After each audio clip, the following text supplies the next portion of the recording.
सबको सलाम। आप सब खुश हैं? हालेलुया। जोरदार तालियां खुदा के सामने दीजिए।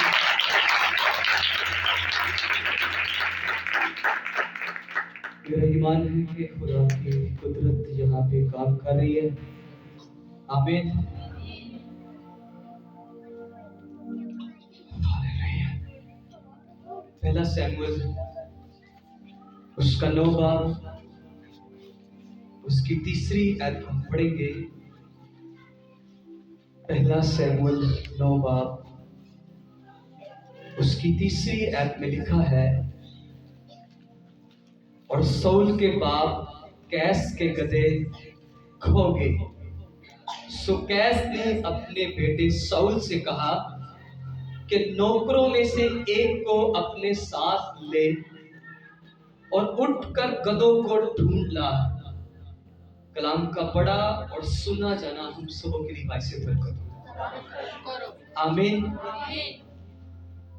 आज एक बात मैं आज आपसे शेयर करना चाहता हूं। वो बात आप सबके लिए सिर्फ नहीं है, बल्कि पूरी दुनिया के हर उस इंसान के लिए है कि अगर वो अपनी जिंदगी में इसको ले ले तो वो दुनिया के किसी भी मैदान में हारने वाला नहीं है। आमीन। किसी भी मैदान में चला जाए उसकी हार नहीं होगी, वो आपको जीता हुआ नजर आएगा। आमीन। पर शर्त ये है कि वो इंसान जो आज इस हदायत को सुने और उस पर अमल करे। मैं आज ऐसे लोगों का नाम दूंगा जिनके बारे में आप में से बहुत सारे लोग और जो मीडिया पे लोग मुझे सुन रहे हैं वो उनको अच्छे से जानते हैं। लिखा कि एक बाप अपने बेटे को कह रहा है कि जा और गधों को ढूंढ कर ला। आपको ध्यान समझना है कि आज भी बहुत सारे बाप, बहुत सारे पास्टर, बहुत सारे टीचर्स, बहुत सारी माएं, बहुत सारे बुजुर्ग अपने छोटों को कहते हैं कि ये काम करो। और एक बाप अपने बेटे शाऊल को कह रहा है कि जा, गधे गुम हो गए हैं और उन गधों को ढूंढ के ला। मैं आपको बताना चाहता हूं कि जब आप दुआ करते हो तो आप किस शिद्दत से दुआ करते हो। ये ढूंढने का जो लफ्ज लिखा हुआ है ना, ये वही लफ्ज है कि यीशु मसीह ने इस्तेमाल किया है कि ढूंढो तो पाओगे। मतलब इस शिद्दत से आपको ढूंढना है जिस तरह खुदा को कोई ढूंढता है। गुम क्या हुए हैं? गधे। लेकिन बाप अपने बेटे को कह रहा है कि उन्हें गधे इस तरह से ढूंढने हैं जैसे दुनिया की सबसे कीमती चीज तेरी गुम हो गई है। आज हमें ध्यान समझना है कि मेरे ऊपर जितने लोग हैं, मेरा रूहानी बाप, जस्मानी बाप, मेरा मास्टर, मेरा मेंटर, मेरा उस्ताद, मेरा टीचर, मेरे बुजुर्ग जो मेरे ऊपर है, मैं कितनी बातों को सुनता हूँ और कितना फॉलो करता हूँ। और फिर अगर जो शख्स आपके इर्द गिर्द, आपके माहौल के इर्द गिर्द जितने लोग हैं जो अपनी कानों से आवाज को सुनते हैं लेकिन उन कानों से आवाज को अंदर जाने नहीं देते, आपको जिंदगी में बहुत सारे मैदानों में वो आपको फेल होते हुए नजर आएंगे। वो आपको कभी भी सक्सेसफुल नजर नहीं आएंगे। रोज की रूटीन की चल रही होगी, सब कुछ ठीक ठाक चल रहा होगा, लेकिन वो कामयाब नजर नहीं आएंगे, वो आपको सक्सेसफुल नजर नहीं आएंगे। आप एक बाग में चले जाओ, वहां पे बहुत सारे पौधे लगे होते हैं। किसी भी बाग में चले जाओ, लेकिन हर दरख्त के ऊपर फल, किसी में कम, किसी में ज्यादा। लेकिन कुछ दरख्त उसी बाग में होते हैं, उनके ऊपर कोई फल नहीं होता है। वो दिखने में, कहने में, दिखने में, बोलने में, समझने में, वो हर तरह से वो एक दरख्त है, लेकिन उसका फल नहीं है।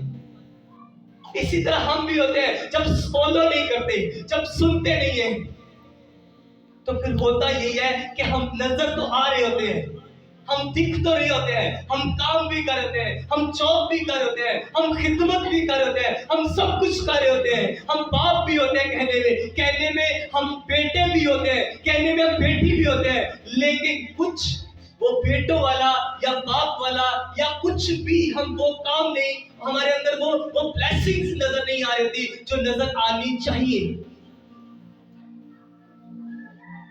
ये वो बेटा था जो अपने बाप की आवाज को सुनकर निकल गया।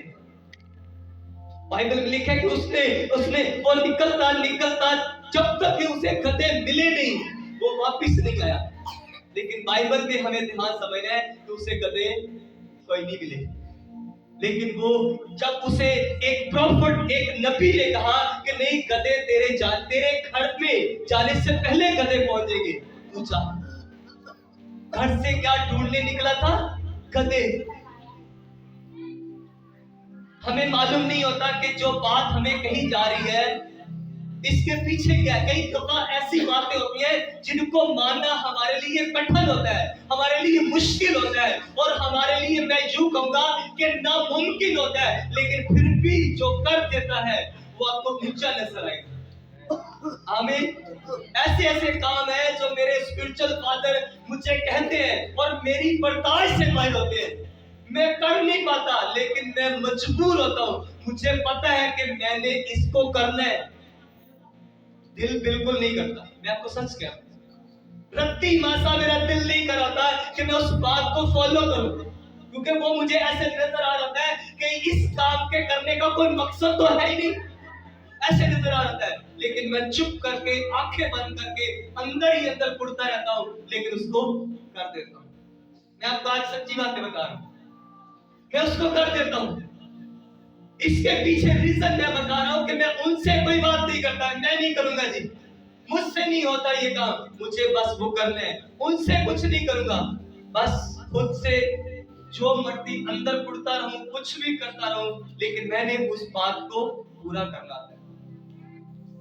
और एट द स्पॉट जब रिजल्ट निकलता है तो रिजल्ट ये है कि मैं वो इंसान था जिसे कोई पूछता नहीं था, जिसकी कोई वैल्यू नहीं थी, जिसकी स्कूल में, दोस्तों में, रिलेटिव में, कामकाज में मैं किसी काम को ढंग से नहीं कर पाता था। किसी दुनिया का सबसे निकम्मा, हकीर, बेवकूफ, अनपढ़, जाहिल इंसान, आप जो कुछ भी, जितने भी दुनिया के बुरे अल्फाज हैं आप मेरे लिए बोल सकते हो कि मैं ऐसा था। लेकिन बस फॉलो करना, मैंने जिस दिन से मुझे ये बात समझ आई कि मैंने एक इंसान, उसको फॉलो करना है, उसकी बात को सुनना है, तब से मेरे दिन बदलते बदलते बदलते आज आपके सामने। आमीन। मुझे याद है एक ही टाइम पे हम 20 लोग थे जिन लोगों ने हमने ये काम शुरू किया था।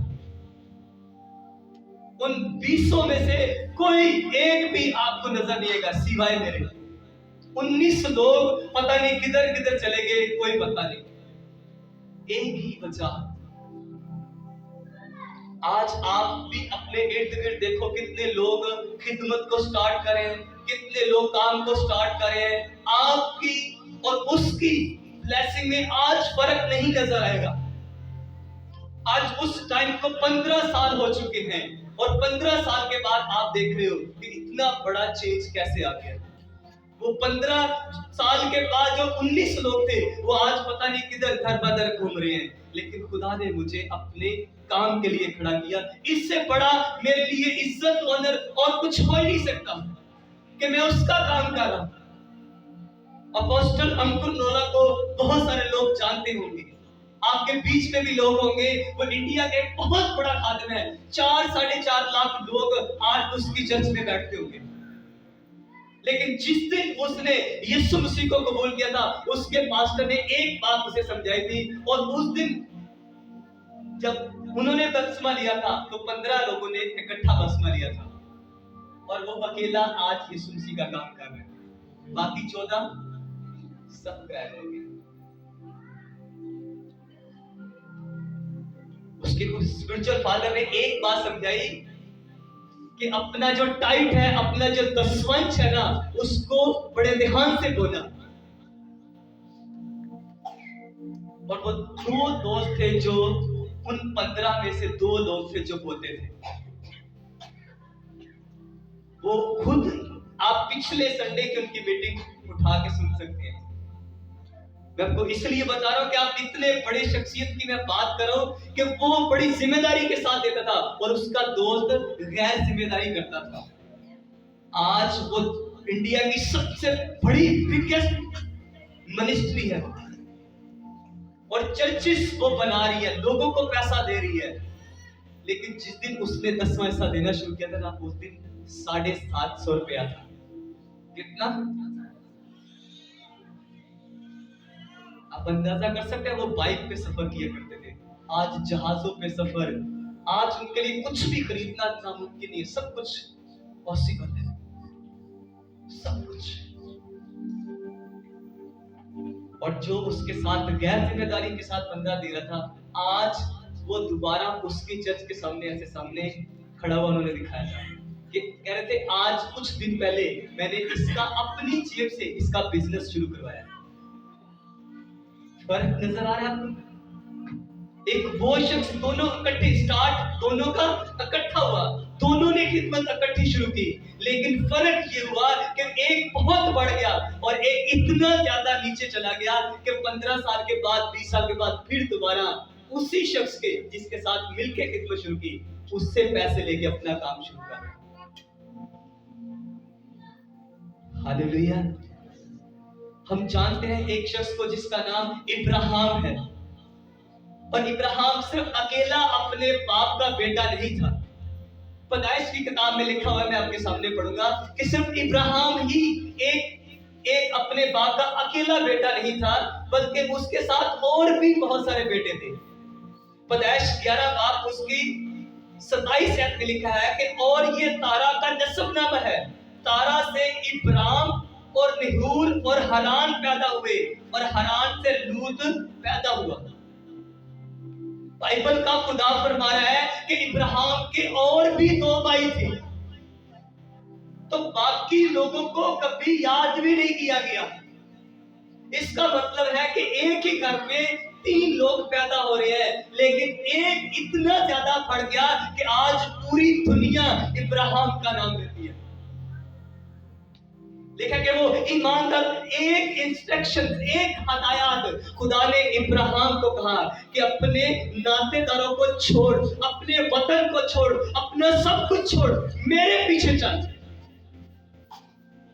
आप किसके पीछे चल रहे हो? आप किसकी? आप कोई एक हो, एक वो आसमानी बाप, एक वो जो आपका स्पिरिचुअल फादर हो, जो आपकी रहनुमाई कर सके। कोई एक इंसान होना चाहिए जो आपको गाइड कर सके, जो आपको बता सके कि मेरे पीछे चल। एक तो वो है जो खुदा है जिसके पीछे आपको चलना ही चलना है, और एक वो है जो आपका जिस्मानी तौर पर बाप होता है, एक रूहानी बाप होता है। जिस्मानी बाप वो जिसने मुझे पैदा किया, रूहानी बाप वो जो मेरा राब्ता मसीह के साथ, खुदा के साथ करवाता है। इन दोनों के पीछे मुझे चलना है। हालेलुया। हम समझ पा रहे हैं कि हम कितनी वफादारी करते हैं, कितनी बातों को फॉलो करते हैं। अगर आप फॉलोअर हैं, अगर आप फॉलो करते हैं, तो फॉलो वो कर सकता है जो डिसिप्लिन में रहता है, और डिसिप्लिन में डिसाइपल ही रहते हैं। मतलब एक शागिर्द जो है वो डिसिप्लिन में रह सकता है, और शागिर्द को डिसिप्लिन का पता होता है कि मुझे किस तरह से जीना है, किस तरह से चलना है। और उसको कौन सिखाएगा? उसका मेंटर, उसका उस्ताद, उसका टीचर, उसका मास्टर, कि तुझे कैसे जीना है, कैसे जिंदगी बितानी है। हालेलुया।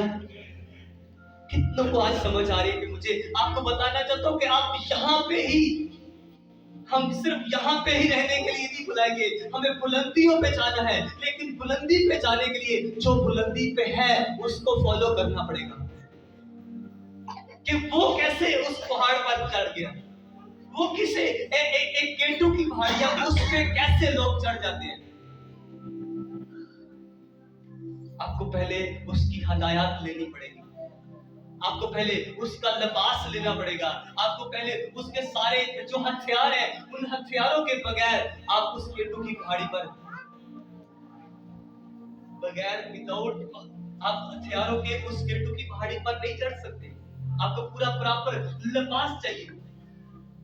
तो आपको एक मेंटर की जरूरत है, आपको एक टीचर, आपको एक पास्टर की जरूरत है जो आपकी हेल्प कर सके। लेकिन अगर आप उसकी बातों को इग्नोर करोगे तो याद रखना कि आप इग्नोर अगर अपने उस्ताद को कर रहे हो, अपने मास्टर को कर रहे हो, अपने माँ बाप को कर रहे हो, तो एक दिन आप इग्नोर किए जाओगे। आज नहीं, कल नहीं, एक दिन जरूर आएगा कि जब आपकी बारी आएगी तब आपको भी इग्नोर किया जाएगा। इसलिए बी केयरफुल। हमें आज से अपने आप को दुरुस्त करने की जरूरत है ताकि हम आने वाले टाइम में इग्नोर ना किए जाए, बल्कि हमें इज्जत और ऑनर दिया जाए। हर शख्स इज्जत और ऑनर चाहता है। मैं बताना चाहता हूं अपने मेंटर को इज्जत ऑनर देना शुरू कर दो, आपको ऑटोमेटिकली आपकी इज्जत ऑनर होना शुरू हो जाएगी। आमीन, हालेलुया। यीशु मसीह ने हमें याद है कि लूका की अंजील में, मत्ती की अंजील में, मरकस की अंजील में हमें मिलता है कि यीशु मसीह ने पतरस को क्या कहा था कि पतरस गहरे में ले चल। हमें याद है कि पतरस ने सारी रात मेहनत की। मैं आपको बता रहा हूं कि कई ऐसी बातें हैं जो हम समझ नहीं पा रहे। अब पतरस भी कह रहा है कि यीशु हमने सारी रात मेहनत की है, कोई मछली हाथ में नहीं आई। हम भी ऐसे बहुत सारे काम करते हैं, भाई सब बड़ी मेहनत की थी, वो नहीं हो सकता, अब नहीं हो सकता भाई साहब। आप समझ रहे हैं ऐसा नहीं हो सकता। पतरस भी कह रहा है कि यीशु मैंने सारी रात मेहनत की है, अब नहीं हो सकता। क्योंकि हम इंसान हैं और इंसान होते हुए हम सोचते हैं ऐसा नहीं हो सकता, मैं ऐसा नहीं कर सकता, ऐसे नहीं हो सकता, भाई साहब ये नहीं हो सकता, अब मुझे ऐसे नहीं हो सकता। हम अपने माँ बाप से भी कहते हैं कि ऐसे नहीं हो सकता, शायद ऐसा नहीं हो सकता, मान लेते हैं। लेकिन पतरस को जब यीशु मसीह ने कहा कि कश्ती को गहरे में ले चल, आप डाल दो ना जाल। आपका जब मेंटर, आपका उस्ताद, जब आपका बाप कह रहा है तो डाल दो। एक दफा आपका बाप गलत होगा, 2 दफा होगा, 3 दफा होगा, एक दिन वो सच्चा निकलेगा, एक दिन वो सच्चा निकलेगा, मैं कह रहा हूं आपको। और एक दिन आपको एहसास होगा नहीं ठीक कहते थे, वो सच कहते थे। और मैं आपको बता रहा हूं, आपके मेंटर, आपके पास्टर के मुंह से जो निकल रहा है ना, उसको कर दो। उसी में आपकी जिंदगी है, उसी में आपकी बढ़ोतरी है, उसी में आपकी बरकत है, उसी में आपकी सलामती है। पर जो नहीं करेगा, मुझे नहीं पता उसके साथ क्या होने वाला है, क्योंकि मैं अपने मुंह से नहीं प्रीच करूंगा। मैं इतना ये प्रीच करूंगा कि अगर आप बात को फॉलो करते हैं तो आप बढ़ेंगे, और आपको बढ़ने से कोई दुनिया की ताकत रोक नहीं सकती। और आपको आगे बढ़ने से, और आपको फलवंत होने से, और आपको अमीर होने से, और आपको बहुत ज्यादा बढ़ने से कोई रोक नहीं सकता। लेकिन यीशु मसीह ने कहा कि कश्ती को गहरे में ले चल, और फिर पतरस को कहा कि जाल डाल, और लिखा उन्होंने जब जाल डाले तो जाल मछलियों से भर गया। हालेलुया। हमें ध्यान समझना है कि जब हम फॉलो करते हैं, जब हम पैरवी करते हैं, तो खुदा काम करता है। हालेलुया। वफादार लोग ही हमेशा सरफराज, वफादार लोग सरफराज किए जाते हैं। सारी रात बेचारा मेहनत कर रहा है, कोई एक भी मछली नहीं आई, अमीर भी नहीं है। लेकिन यीशु ने कहा, अब देखे, पतरस का काम था मछलियां पकड़ना, यीशु मसीह का काम मछलियां पकड़ना नहीं था। लेकिन वो मेंटर था उसका, वो उसे रब्बी समझते थे, वो उसे नबी समझते थे, वो उसे खुदा का बात बेटा समझते थे। आप जब किसी की बात को नहीं सुनते ना, अपने मेंटर, अपने उस्ताद, अपने मास्टर की, तो अब हम उसे क्या समझते हैं? आप उसे अपना पादरी समझते हैं, अपना बाप समझते हैं, लेकिन बात ना सुन के आप ये साबित कर होते हैं कि आप उसे कुछ भी नहीं समझते। हम साबित कर होते हैं हम सब साबित करते हैं कि आप जो मर्जी करो, हमने नहीं आना, हमने नहीं सुनना। और फिर उन्हें मालूम नहीं है कितनी बड़ी गलती कर रही है। इसी वजह यही है कि मसीह लोग आज बहुत ऊंची जगहों पे क्यों नहीं जा पा रहे। ऐसा नहीं है कि मसीह लोग बड़ी ऊंची पोस्ट पे नहीं है, बड़ी ऊंची जगहों पे नहीं है, पर जो है वो वफादार है। जो बड़ी जगहों पे है वो वफादार है, पर जो नहीं है वो वफादार नहीं है। मैंने अपनी आंखों से देखा है कि मेरे स्पिरिचुअल फादर के जो स्टूडेंट है, जो शागिर्द है, मेरे रूहानी बाप के जो बच्चे हैं, बहुत सारे बच्चे जिन्होंने मुझसे पहले खिदमत शुरू की, लेकिन आज वो कहीं भी नहीं है। मुझसे पहले खिदमत शुरू की, आज उनके पास एक भी इंसान नहीं है, एक भी शख्स नहीं है। लेकिन कईयों ने उनके बाद आके शुरू की, लेकिन आज उनकी चर्च हजारों में चर्च है। मेरे स्पिरिचुअल फादर की चर्च के बच्चे, आप समझ पा रहे हैं? और मैं उनका सबसे आखिरी वाला, अभी तक मेरे बाद अभी तक कोई नया शागिर्द नहीं, लेकिन मैं उनका सबसे बाद का बेटा हूं। हालेलुया। और बहुतों से ज्यादा ब्लेस हूं। सबसे तो नहीं हूं, लेकिन उनके बहुत सारे बच्चों से बहुत ज्यादा ब्लेस हूं। आमीन। आपको ध्यान समझना है कि वफादार ही आगे जाते हैं। आपको कुछ भी नहीं आता, आप बिल्कुल निकम्मे हैं, मैं आपको लिख के दे सकता हूँ। आप बिल्कुल अनपढ़ है, आपको कुछ भी नहीं आता, आपका रंग भी साफ नहीं है, आपका कद भी छोटा है, आप हर तरह से निकम्मे बेवकूफ हैं, मैं आपको लिख के दे सकता हूँ। वफादारी शुरू कर दो, 10 साल बाद आपकी हिस्ट्री जरा बदल गई तो तब कहना, टोटल सब कुछ चेंज होगा। मैं आपको लिख के दे सकता हूँ। सिर्फ वफादारी करना, फरमाबरदारी करना, आप कहीं अच्छी जगह पे होंगे। आमीन। वफादारी हमेशा सरफराजी करती है। हालेलुया। पर कुछ वफादार नहीं, और वो आपको फिर क्या करूंगा।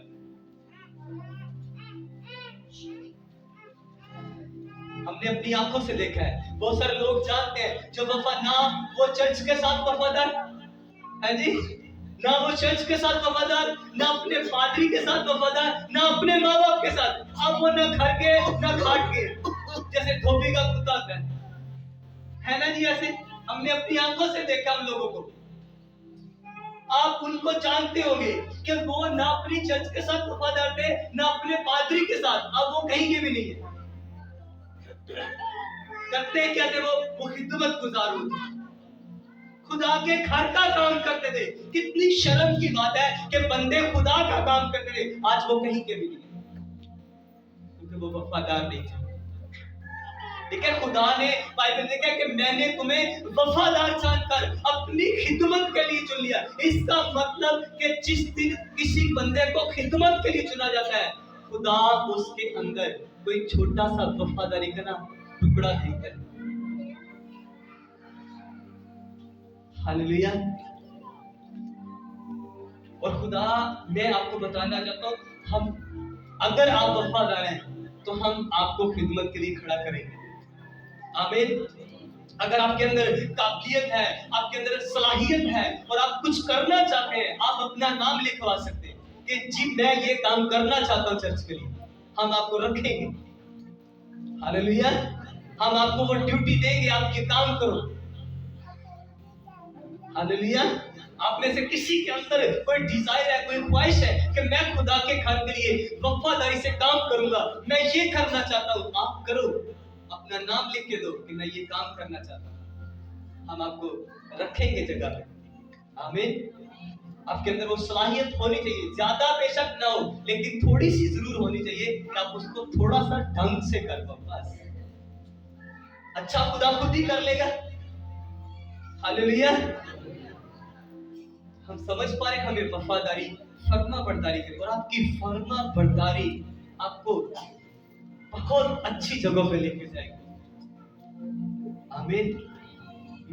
मेरे पास कोई बहुत कुछ भी नहीं है, मैं आपको सही बता रहा हूँ, कोई बड़ी बड़ी ना तो डिग्री है, ना कोई स्कूल की बड़ी बड़ी डिग्री है, ना कोई कॉलेज की, ना कोई सेकेंडरी की बहुत बड़ी डिग्री नहीं है। डिग्रियां हैं पर छोटी छोटी हैं। बस मेरे अंदर एक चीज है कि मुझे जो बताया जाता है मुझे बस वो करना है, मांगे कुछ भी हो जाए। हालेलुया। बस आपको जिम्मेदारी के साथ अपने काम को करना है। हालेलुया। अपने मेंटर, अपने स्पिरिचुअल फादर की वफादारी में रहो और उसी में आपकी बढ़ोतरी, उसी में आपकी तरक्की है। हालेलुया। हम समझ पा रहे हैं और मेरा ईमान है कि आप सब इस कलाम के वसीला से बरकत पा चुके हैं। आमीन। तो खुदा आप सबको बरकत दे, बढ़ाए और बरमंद करे। आमीन। अपनी आंखों को बंद करेंगे। अच्छा है कि अगर हम कदमों पे खड़े हो जाएं और इकरार करें आज कि खुदा मुझे वफादार बना।